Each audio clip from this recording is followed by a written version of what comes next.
Welcome back to 515 Homesteaders. I am Rob. I'm Beth. And today she's going to be walking you through. We're making pork and beans. Ham and beans. Ham comes from pork, dear.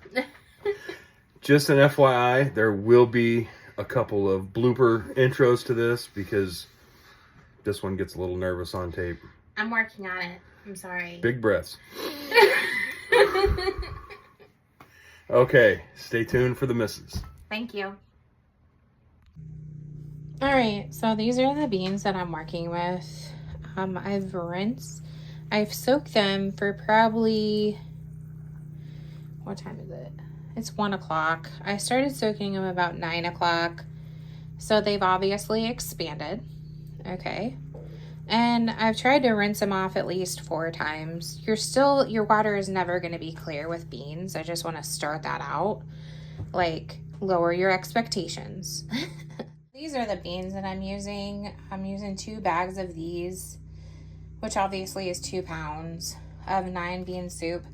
And then I added another 15 bean soup. I just add them in this bowl. Okay. The ham stock that I already have going, I mean, it looks freaking delicious. I need to strain out the chunks. The ham bone is in there. It's been cooking for a couple days. I like the flavor that it gives off, but I'll probably put the Cajun seasoning in there just for a little bit more flavor, but I probably will not put the whole packet in. So I'm just gonna go ahead and get my pressure canner going. Or get everything. I need to clean it out. I didn't clean it out for my last project. Not that it's like terribly gross, but I like clean water, clean pot. Obviously everything needs to be sterile. I got the jars clean, got the beans roasting. I'll put them in a pan, and then I've got the juice going. So we'll get it all pulled together. So I'm just draining the stock. I put celery, onions, and some carrots in a pot of water with a ham bone. And I let it cook down for, it's been a couple days. And then this is the stock that I'm going to use in my ham and bean soup.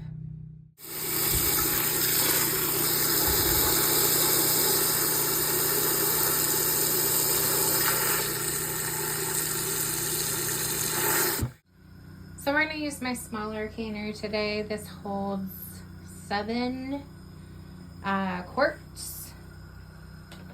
She's little, but she's mighty. I actually got this one from my great aunt Charlotte. I'm so excited to use her. She has been in my rotation for 6 months now.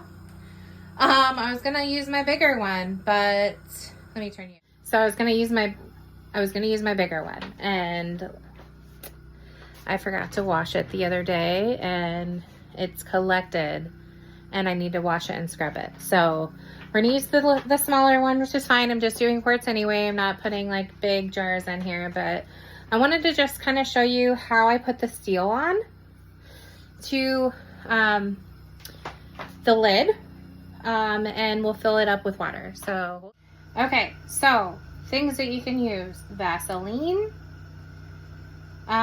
or like an animal fat. I tend to like to use beef tallow. Do not, absolutely do not use vegetable oil.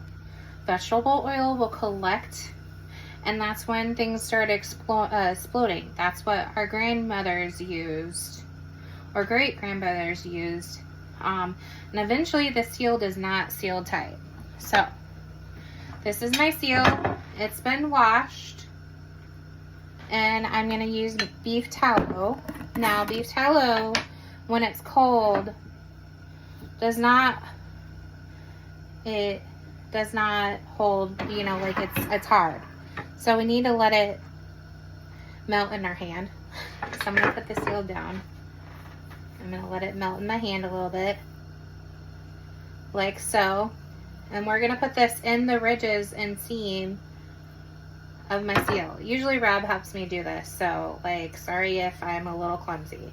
but I'm putting it in the middle. See the seal right here? I'm putting it in the middle. I'm putting it all the way around. Need to have a lubricated seal, because if this seal cracks, then you're replacing it because it's not going to do properly. Lo and behold, that's probably what happened to my grandma's seal. Is she did not have, my grandma liked to save a buck. She did not like to replace things. So what I'm gonna do here, I'm gonna move this out of the way here. Okay, this is gonna be a terrible view, but okay.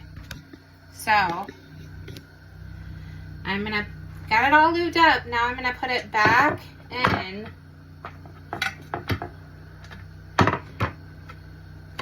Just like so. Then we're done. Okay, now this has already been tightened. This can come out and you can wash it. And there is a seal right here. This one's fine. I only lube it up every once in a while and then like put it around. So it's all complete. All right. So this is a hot packing project. What does hot packing mean, Beth? Very good question, right? My jars are going to be hot. My fluid in the jars is going to be hot. And my canner is going to be warm. I don't have my canner. It's not going to be on full blow. Okay. So what I need to do now, right now my beans are like getting ready to boil because we need to soften up the beans. A lot of people you will see will rebel can and they'll put the beans in that they're just straight up hard beans. I've done it before, but honestly, I don't like it because it almost does too much. Like, you ever heard the term you're doing too much? Like, you're putting the beans in there, and not only are they cooking and expanding, and then you're putting the fluid in there as, you know, they're in the pressure cooker, and it's almost like they expand too fast, and they almost mush out, if you ask me. I want to have the beans completely done so I can fill the jar up properly. You know, and already you just dump the soup in there and pressure can. So that's my goal. So what I'm going to do here is I'm going to turn the camera around and show you me adding the water to the canner. I'm going to put 3 quarts of hot water because I'm hot packing my jars. Okay. All right, so this has 4 cups or a quart. I'm going to put 3 of these in here.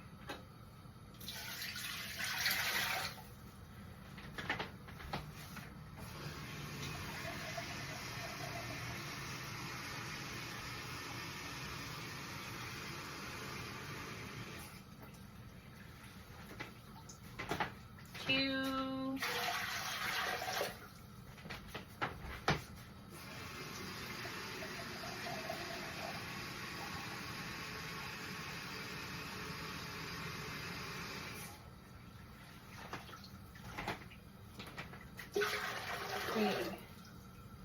Okay. So then we need to put something on the bottom of your canner. So most canners come with them. Or you can insert and buy these or insert trays on Amazon. They're pretty cheap. Put this on the bottom of my canner.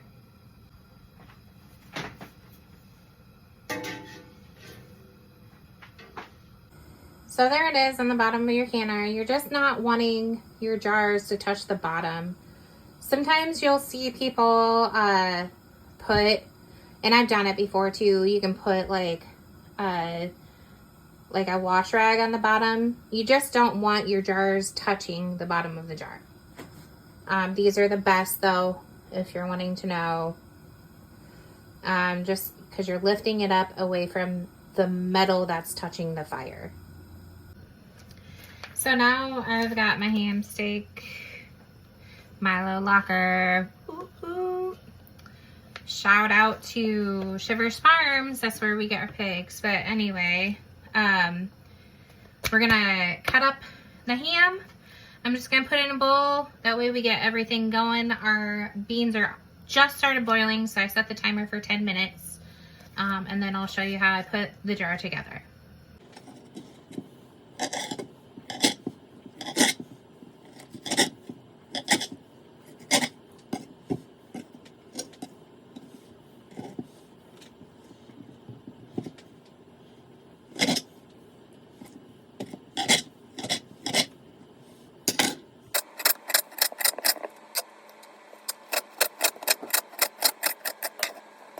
All right, so I got the ham all cut up. You definitely want to use the good ham. We want to cut around the fat. I mean, yeah, sure, you can eat the fat like on your ham and eggs, but it just doesn't process very well in a mason jar. So you want to cut it out if you can. I mean, a little bit's okay, but like, that's a lot of fat. All right, so my beans are boiled. I boiled them for about 10 to 15 minutes. What you're looking for is for your beans to go to the bottom of the bowl. That means that they're ready to can. I then got my stock, the pork stock with the seasoning packet, and my canner. Let me flip you around here. Because this is a hot pack sort of project, I'm not gonna put the jars on right away, or the lids on right away, until I'm ready to like put it in the canner, because everything's hot. It'll try to pop and seal on you, and that's just frustrating when that happens. So let me get you over here. Let me get a jar, and I'll just show you how I canned it up. So the videos that I post, to can, you need a funnel. These funnels are so nice. I mean, you're putting it on there and it's not getting anything practically on your rim. I mean, you will get stuff on your rim, but it's super helpful. And you'll ever notice I kind of like pack them in like that too. And then I have this. This measures and helps you pack the jars. And then I'll get a ladle here in a little bit. But let's go ahead and get this packed up. All right. So I drained the beans. I mean, they're already boiled, so you can, I'm gonna pack it up to about a half, and then they'll finish expanding. I just have the beans resting on my chair down below. Some will drop on the floor.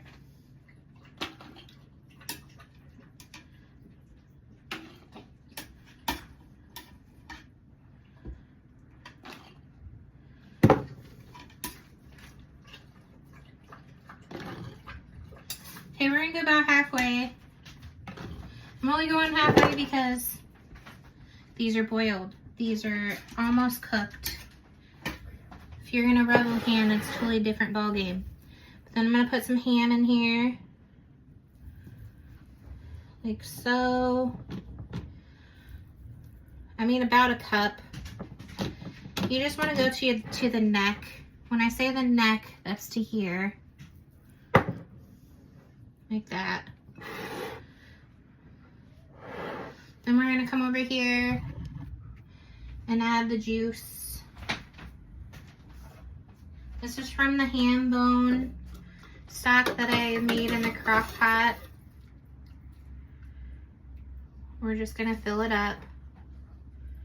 Again, everything is really hot. About the only thing that's not hot is my ham, but that's okay, because it's going to sit here while I'm filling up all the other things.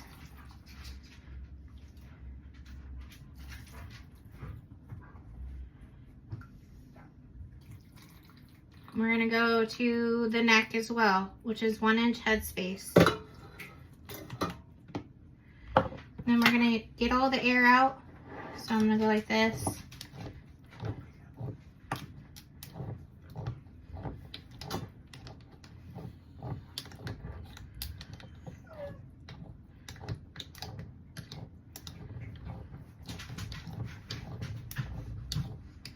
Get all the bubbles.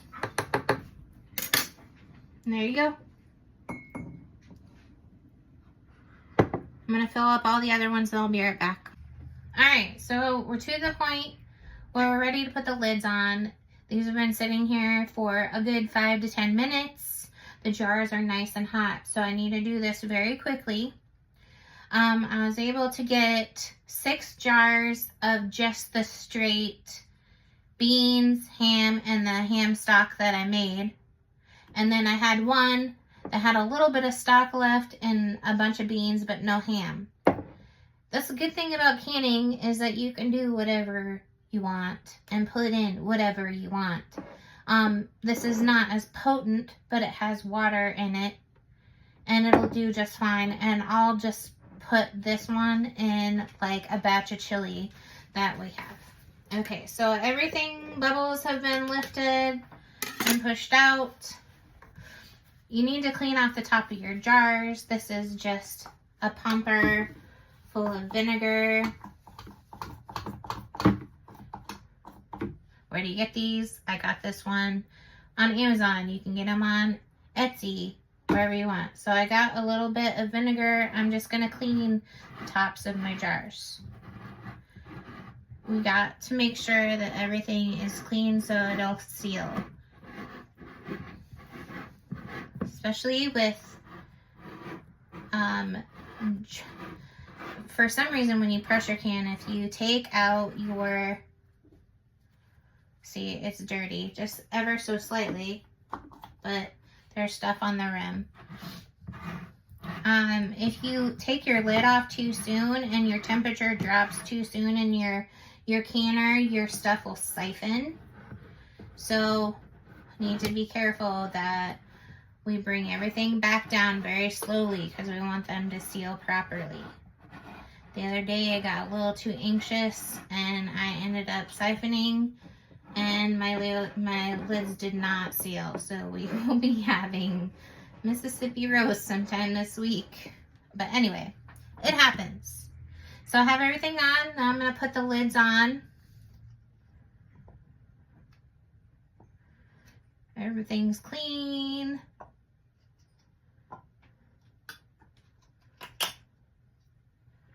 I gotta get some rings. 1 second. So I have 7 lids. You want to make sure you want to make sure that your lid is on even. And I usually put my finger on the middle so my seal doesn't move. We're just putting it fingertip tight. That means just until, give enough room, like see how it's just right when it's closed. In the canner it goes. We gotta do this quickly.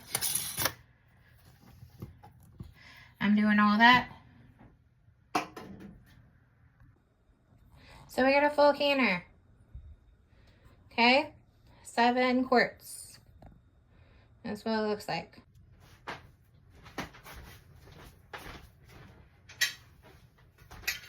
So I got my lid. This right here needs to be over this lip that's right here, because that's how it locks. We're putting on. Everything's good. And then pull tight. You'll hear a noise.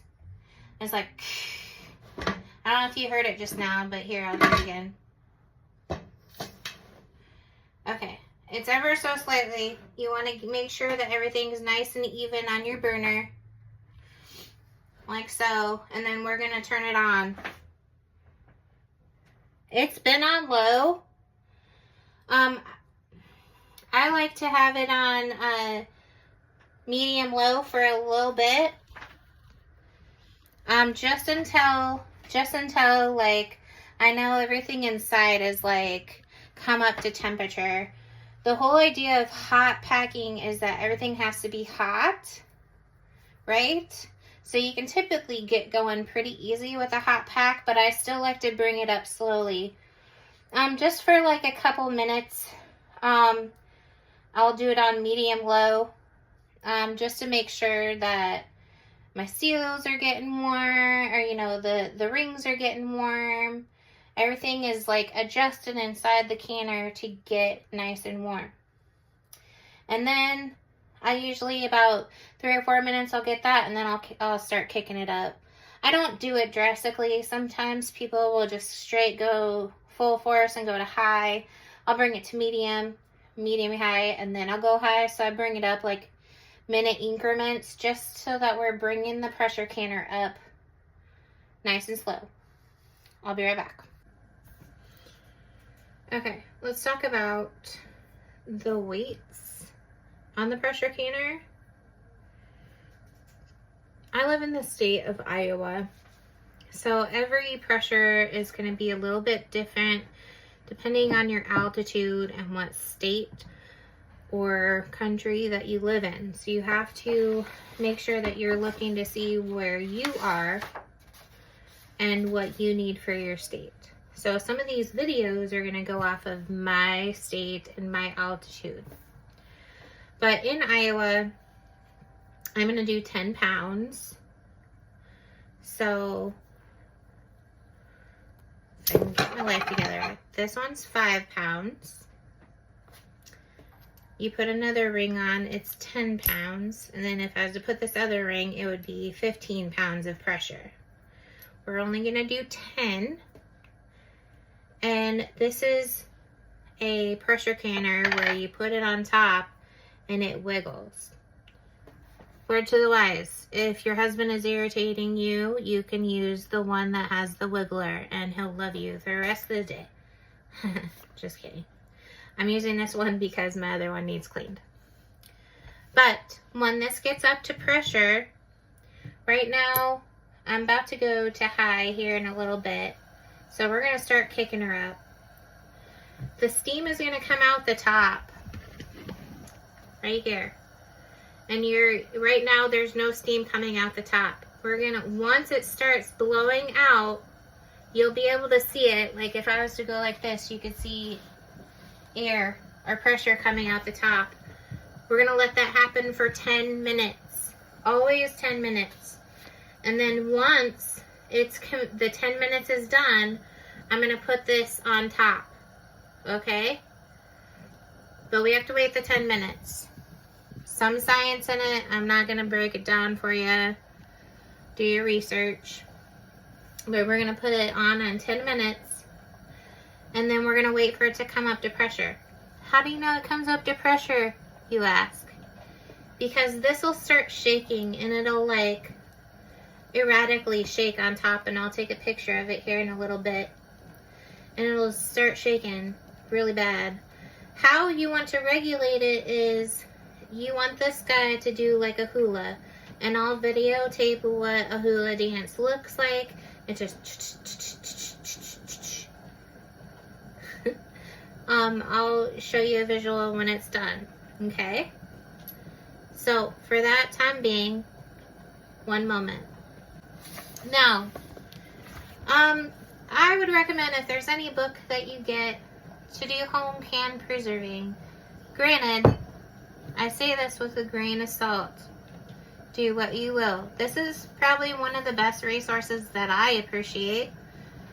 It is Complete Guide to Home Canning.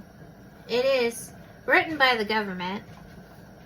So take with what you will, but this is a guideline of information to get you started, okay? A lot of people will go off the cuff and do rebel canning, which does happen. It is somewhat safe. It just has not been researched. This book has been researched by the U.S. government, telling you what is safe and what is not safe. All right? So I'm gonna go ahead and open this page, and I'm gonna show you exactly what information I'm gonna get off today, and that way you have my video and this resource to work off of. So I have this open to the page where it talks about beans. So I'm just gonna turn you around and show you. I obviously can beans quite a bit. It goes into beans or peas, something that you would have to shell, so all variety, and it goes into detail on how to do it. Okay? This, I do a lot of pinto beans, chili beans, black beans, pretty much any sort of beans. So I just kind of highlighted and took notes of the space that I use. Now, for the shaker, we're doing quarts today, so I'm going to do 90 minutes for 11 pounds.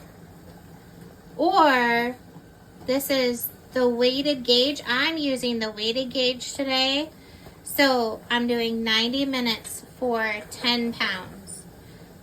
Okay, so same pressure cooker. You just need to do it at least 10 pounds, and then depending on your altitude, how often you do it. And these are just notes. So for a pint, you do a cup, or a quart, you do 2 cups of beans, and then the fluid. So this is just an example of all the things that you can do. Read the book, get the book. I think it's a good resource. All right, so now we're to the point where it's boiling. Like the pressure is coming up. How you know the pressure is coming up is this guy right here.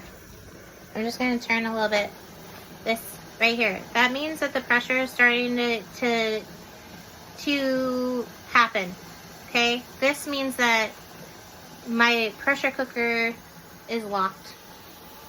Now, if you listen, you can hear the steam starting to come out.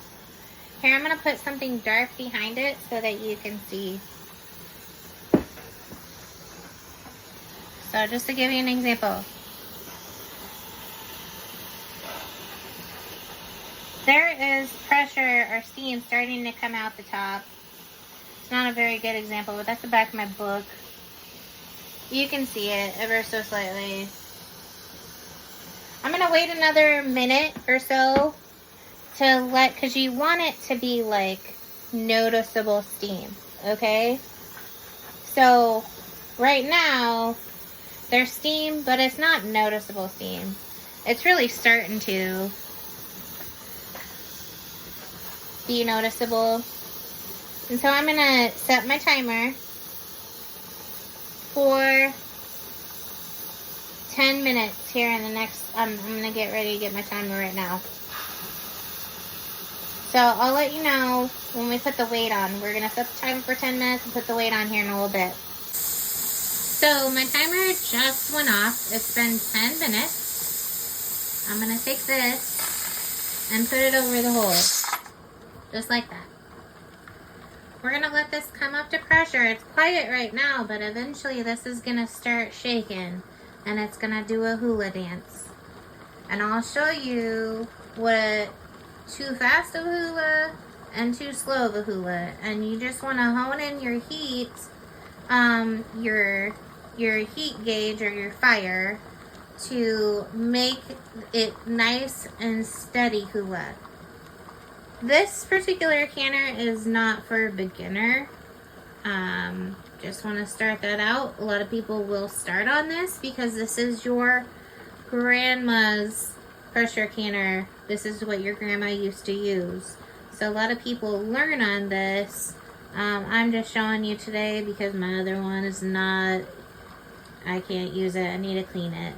But this is what your grandma's canner used to look like. Alright, I'll be back. Okay, so she's starting to hula. Once this starts wiggling, I start kicking it down and not so much on high. Okay, so right now, she's on high. Okay, so I'm going to lower the heat down because this will get even more crazier.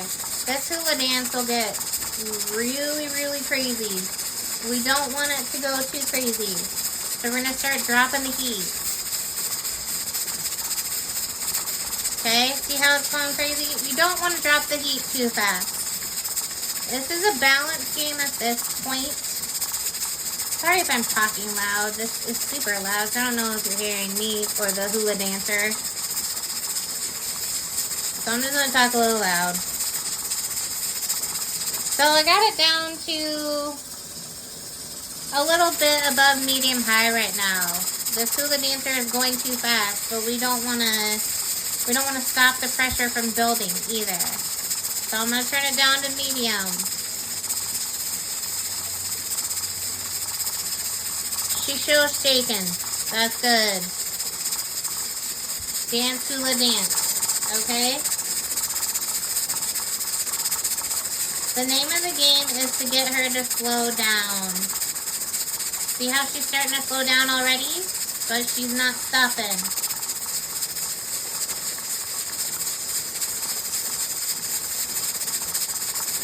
Hula hula. Okay, we're on medium heat. That's still considered to be a little bit too high for my burner. You'll know over a course of time, like, once you start canning on your particular stove, not every range is created equal. So you'll kind of know, like, what is too much. My father-in-law tend to turn up the gas gauge a little bit higher than normal on mine, which is fine. We like a lot of heat, a lot of fire. So mine runs a little higher. The pressure and the gas on the range runs a little higher. So I'll eventually get down to medium, low, or, you know, about this gauge will be what it is. So I'm just going to watch it. Now I'm going to turn it down a little bit more. And this is where you're going to adjust it. High, low, high, low. And then all of a sudden you'll find a sweet spot. Okay? So this was going pretty respectable, right? But it could go a little bit lower. I'm just going to turn down a little bit more. And we're just going to watch her. See how she changes from back and forth to more of a circular motion? It sounds funny, but we want a light hula. Just a little circle.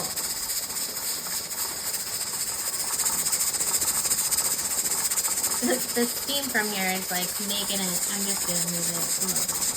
Okay, see how it starts turning in more of a circular motion? Perfect. Just like that. That's what we want. Now, eventually you're going to get into a space where all you have to do is sit here and just watch it circle. Okay? But even so, sometimes the hula will stop. And if the hula stops, you want to kick it up really fast. I think we got it at a good...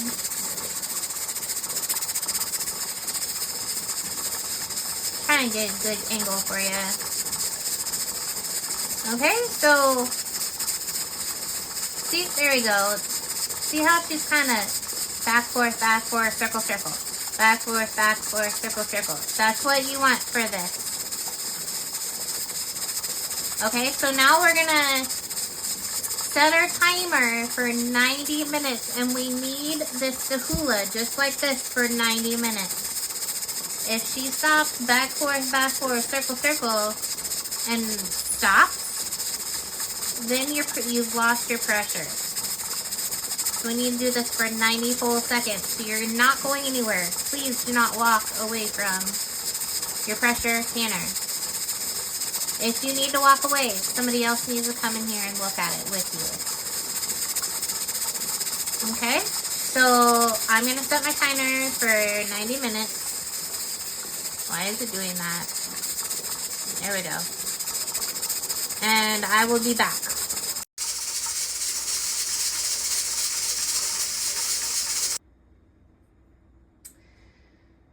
So we've cooked for 90 minutes with the pressure canner. We turned it off. And this has been off for probably about 20 to 30 minutes. And this has went down. That means we can open it up. What you'll want to do first is you want to slowly introduce air to your pressure canner. So I'll take this off first. And this will allow a little bit of the steam to start coming out, and then I'll wait another 10 to 15 minutes, and then we'll take the lid off and just kind of put it on kind of cockeyed and wait another 10 to 15 minutes. So now we're gonna lift the lid and twist it, and then we're gonna just kind of put it gently to the side. We're not gonna completely take it off. We're just gonna put it on there cockeyed. There's gonna be a lot of steam that escapes.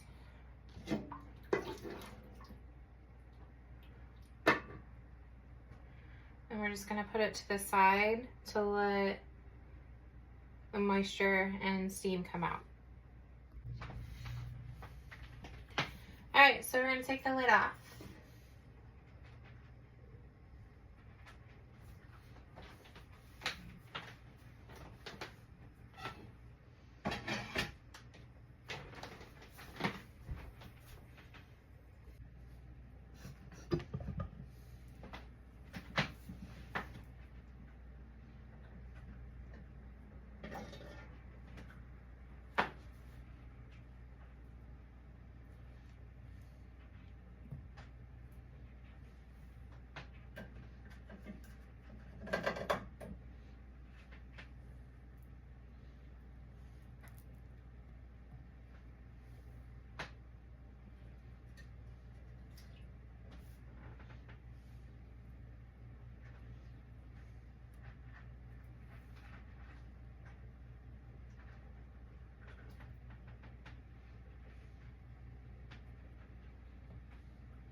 Hello. This will be part of the bloopers reel, I promise. She can't stop fucking laughing. Okay. Hello and welcome back to the 515. I am Rob. Hi, I'm Beth. Just a disclaimer, there will be a bloopers reel at the end of this because someone is like that little kid that is dancing around on the TV show before they start filming. I want to be on TV, I want to be on TV. And then the minute the camera rolls, it's,